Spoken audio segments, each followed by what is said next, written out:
আমার নাম সৈকত Majumdar, profession astrophysicist. তা যেখানে বিক্রম পৌঁছে গেছে চাঁদে, সেখানে এখনো নাকি আমাদেরকে বিশ্বাস করতে হয় যে গ্রহ নক্ষত্র আমাদেরকে কন্ট্রোল করছে।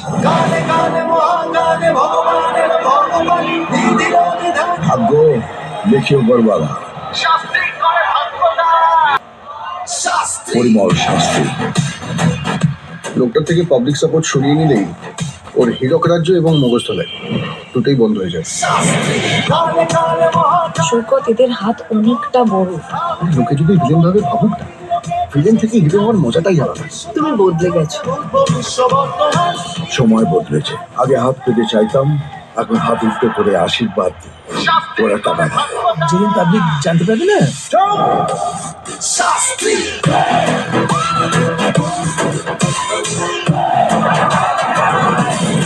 আপনারও একদিন বিসর্জন হবে, ডাকদোল থাকবে, কিন্তু বাজাবো আমি। দিনক্ষণ গ্রহ নক্ষত্র তুমি ঠিক করো। পরিমল শাস্ত্রী আসছে।